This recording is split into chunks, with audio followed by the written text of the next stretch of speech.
Let's talk facts. This will be my first video in a series about current events and topics from our nation, even down to local interests as well, with an emphasis on trying to keep it factual. My name is Jordan Mason, a political consultant and commentator and owner of The Launch Collective. Now thank you for joining me today. There's been ongoing controversy and discussion surrounding President Trump's declaration of a national emergency at our southern border to build a wall, with some claiming that it's an unprecedented action and others even go so far as to call it dangerous and unconstitutional. But here's what happened. On February 14th, Speaker of the House Nancy Pelosi held a press conference in which she discussed the passage of House Joint Resolution 31 to avoid another government shutdown that would have occurred this Friday. And she also discussed the issue of President Trump using a national emergency in order to build the border wall.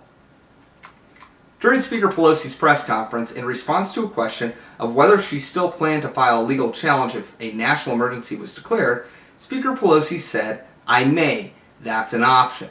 Speaker Pelosi also explained that the issue was not an emergency and claimed that what the president is doing is an end run about Congress, about the power of the purse. Speaker Pelosi specifically citing Article 1 of the U.S. Constitution. Now, Speaker Pelosi then said that the issue of gun violence in America was a national emergency and went on to state that a Democrat president could declare gun violence in the country as a national emergency based on this precedent. Now, Speaker Pelosi elaborated that the precedent that the president is setting here is something that should be met with great unease and dismay by the Republicans.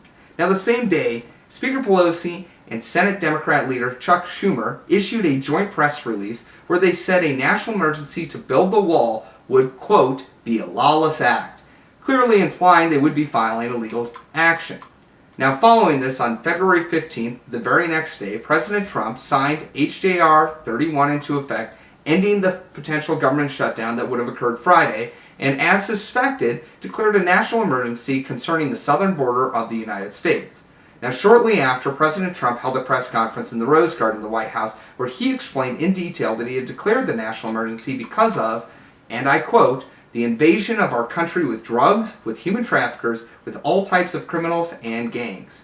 Now, President Trump also said President Barack Obama's national emergency against criminal cartels, Executive Order 13581, may be used to fund the border wall in this instance.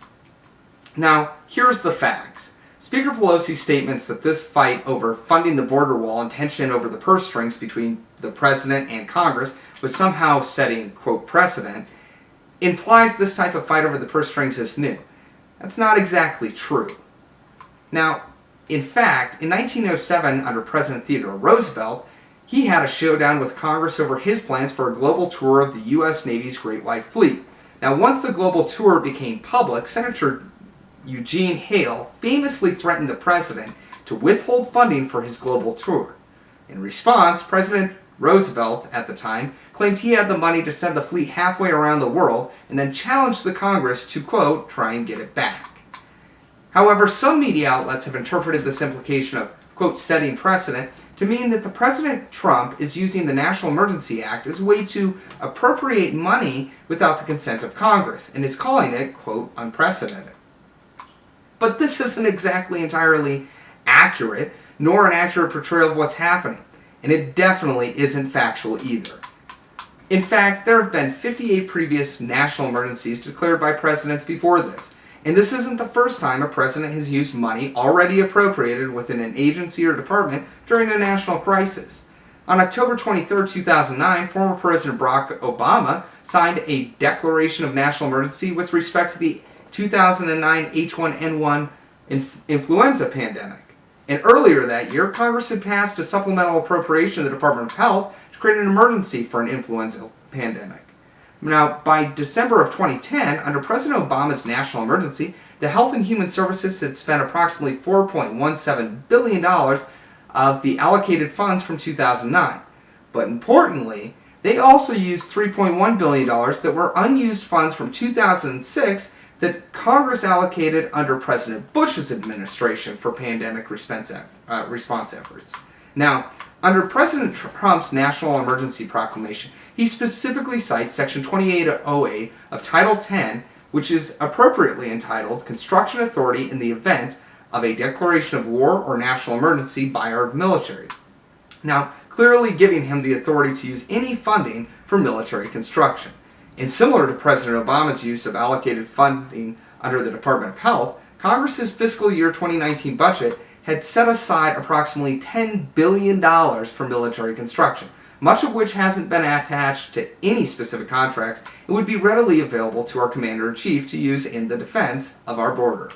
However, likely President Trump will use the $1.375 billion Congress has directly appropriated for the wall, as well as $2.5 billion under the defense budget's drug interdiction programs, along with another $3.6 billion for military construction, bringing the border wall funding total up to about $7.475 billion.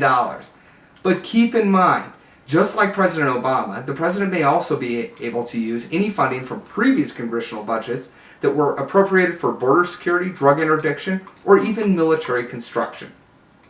And Speaker Pelosi's statements of President Trump's current action declaring a national emergency as a precedent that could pave the way under a Democrat president to declare a national emergency against gun violence isn't really comparable by any standard.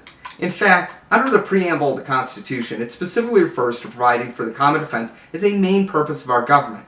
And under Article 2 of the U.S. Constitution, the President is the Commander-in-Chief of our military forces, meaning that he controls the military.